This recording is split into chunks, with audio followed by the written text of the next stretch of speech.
मिलेगा कलयुग में। क्यों? केशव कीर्तनाथ, भगवान के भजन पूजन करने का फल आपको यहाँ तुरंत मिलता है। ये गुण है मेरे में। और इसी गुण पे परीक्षित जी महाराज रिझ गए कि चलो दोष तो है लेकिन एक गुण तो अच्छा है।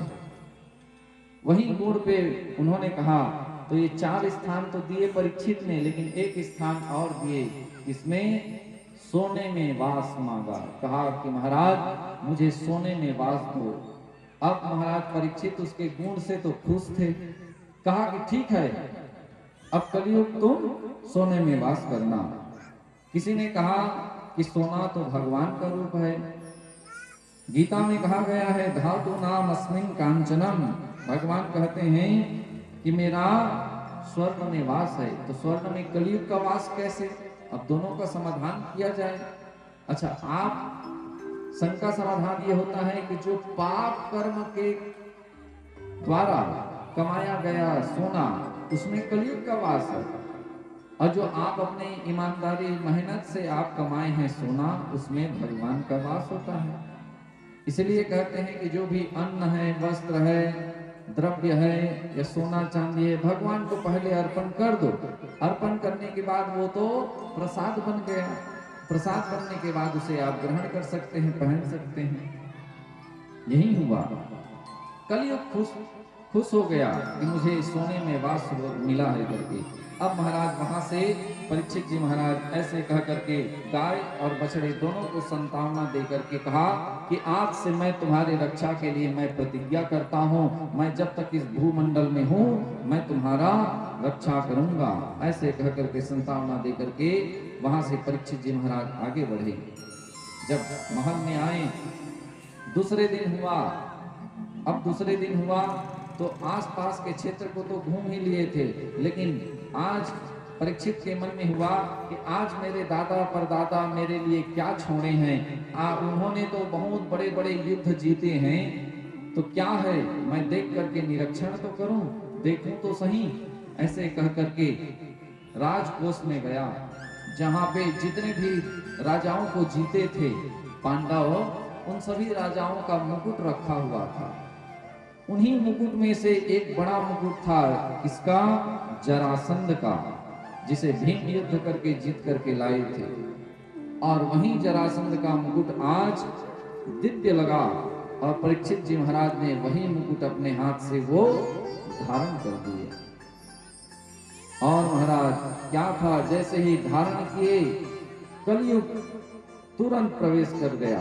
कलयुग तो चाह रहा था कि मैं कैसे करके राजा के शरीर में प्रवेश करूं, राजा के ऊपर मैं प्रभाव अपना करूं, क्योंकि राजा अगर व्यसनी हो जाएगा, राजा के द्वारा गलत कार्य होगा तो प्रजा भी उसका दुख का भाग भोगेगा। यही सोच करके आज जब परीक्षित ने मुकुट धारण किया, कलयुग उसके सिर में प्रवेश किया। और देखिए कलयुग के उसके सिर में प्रवेश करने से क्या हुआ कि उसके मन बदल गया। परीक्षित इतने दिन तक सत्कर्म करता था, इतने दिन तक वो निर्दयी लोगों को सहायक बनते थे, लेकिन आज उसके मन में आज ये आया कि चलो आज शिकार खेलने के लिए जाना है, हिंसा करने के लिए तैयार हो गया। जो गाय और बछड़े को मारने के लिए जो मार रहा था कलयुग, उसको बचाने के लिए गया, लेकिन कलयुग के प्रभाव से आज उसी के मन में हिंसा करने का भाव आ गया। रथ में सवार हुए, घोड़े तैयार हुए, सैनिक तैयार हुए, धनुष बाण लिए और धनुष बाण लेकर के वन की ओर निकल गए। और आज शिकार करने के लिए, आखेट करने के लिए जैसे ही परीक्षित जी महाराज आगे बढ़ रहे थे तो जंगल में जाकर के शिकार करने लगे। समय बीतते गया, शिकार करते करते बहुत समय बीत गया। अब उस समय राजा परीक्षित को प्यास लगा। प्यास लगने के कारण उसने देखा कि पास में ही एक आश्रम है। इनका आश्रम समीक मुनि का आश्रम है। समीक मुनि ऐसे महान तपस्वी हैं। पहले के संत महात्मा जंगल में जाकर के अपना आश्रम बना करके तपस्या करते। राजा ने सोचा कि वहां कोई होंगे जिनसे मैं पानी पी लूंगा। यही सोच करके गए परीक्षित जी महाराज वन, और उस आश्रम में जाकर के आवाज लगाने लगे, हे महात्मा, मैं राजा परीक्षित आया हूं, बाहर निकलो। और क्या था महाराज, आवाज लगाया, कोई नहीं निकला। समीप मुनि अपने ध्यान अवस्था में थे, भगवान का ध्यान करते हुए समाधि लग गए थे। परीक्षित बार बार आवाज दिया, नहीं आया। गुस्सा आया कि अरे मैं राजा होकर के आवाज लगा रहा हूं और आश्रम से कोई आ नहीं रहा है मेरे स्वागत करने के लिए, स्वागत करने के लिए क्यों नहीं आ रहा है। ऐसे कह करके राजा परीक्षित अंदर दरवाजे तक गया। दरवाजा खोला तो वहां देखता है कि समीप मुनि अपने ध्यान मुद्रा में है।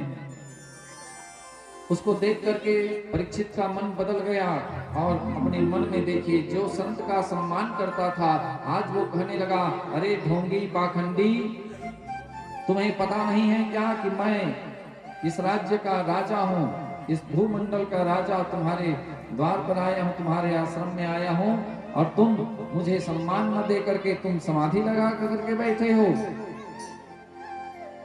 मुझे प्यास लगी है, पानी दो। ऐसे आवाज लगाया, लेकिन समाधि में थे, नहीं टूटे। और महाराज धनुष बाण रखे थे, जब नहीं सुने, जब जाने लगे परीक्षित, वहीं पे मरा हुआ एक सर्प था और उस सर्प को धनुष के नोक में उठाया और अरे पापी ढोंगी, तू मुझे देख करके आंख मूंद करके बैठा हुआ है। ऐसे कह करके वो सांप को उठाया धनुष के नोक में और फेंक दिया। समीप ऋषि के गले में जाकर के वो सर्प पड़ गया। और राजा वहां से जब जाने लगा तो ये दृश्य वहीं पे वहीं ऋषि पुत्र देख रहा था। और ये घटना देख करके समीप मुनि तो कुछ नहीं किए, लेकिन उनके जो पुत्र थे, समीप मुनि के जो पुत्र हैं श्रृंगी ऋषि, उस समय वो कौशिकी नदी में स्नान कर रहे थे।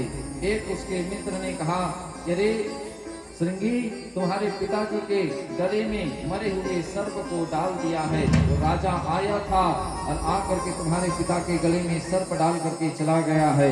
और महाराज क्या था, श्रृंगी ऋषि के आंख लाल हो गए और लाल आंख से क्रोध में भर करके परीक्षित जी महाराज के लिए कौशिकी नदी का जल हाथ में लिया और कहने लगा कि अरे राजन, तुम्हारे जैसे राजा बहुत घमंडी हो गए हैं, अहंकारी हो गए हैं, और तुम्हारे जैसे उदंड राजा को अगर सजा नहीं दिया गया तो तुम सभी संत महात्मा ब्राह्मणों का अपमान करते रहोगे।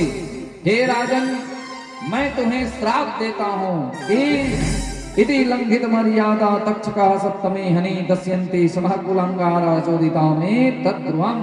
हे राजन, मैं श्राप देता हूँ कि आज से 7वें दिन में तुम्हें तक्षक सर्प आएगा और तुम्हें वो काट देगा। जाओ, मेरा ये श्राप है, कह करके कौशिकी नदी में जल दिया।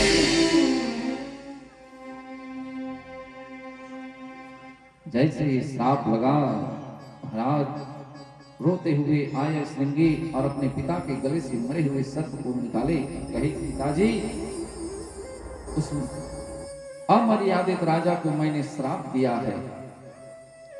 बेटे के इस कार्य को सुन करके कौशिक महाराज कहते हैं, समीप ऋषि जी कहते हैं कि अरे वो राजा हैं और हमारे राजा हैं, अब हम प्रजाजन हैं।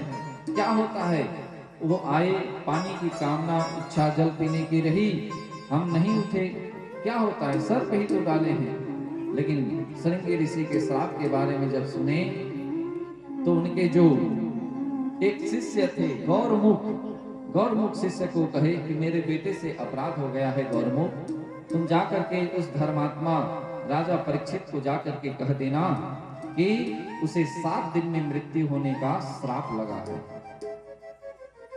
और महाराज ये श्राप तो लग गया परीक्षित को, और जैसे ही परीक्षित वहां से निकला और निकल करके जब अपने राज्य को पहुंचा तो जब वो अपने सिर से वो जरासंध का मुकुटमणि निकाला तो मुकुटमणि निकाल करके जब वो जैसे ही निकाला तो उसे याद आया, अरे मैंने क्या कर दिया, मैं ऐसे धर्मनिष्ठ धर्मात्मा संत महात्मा का मैंने अपमान किया है, क्या मेरे द्वारा ऐसे कार्य हो सकता है। अपने किए के पश्चाताप के लिए सभी सभासदों के बीच में बैठे हुए थे परीक्षित। ये बात पूरे पृथ्वी में फैल गई कि राजा परीक्षित को 7 दिन का समय है। इति लंघित मर्यादे तक्ष के सप्तमे हनि। और गौरमुख जब राजा के पास आया, परीक्षित के पास आकर के कहने लगे कि हे राजन, आपको समीक ऋषि के पुत्र जो श्रृंगी ऋषि है ना, श्रृंगी ऋषि के द्वारा आपको श्राप लगा है। हाथ जोड़ लिया परीक्षित, कहा कि कहें मुझसे, मेरे जैसे राजा के हाथ से ये अपमान हुआ है, मुझे क्या श्राप मिला है।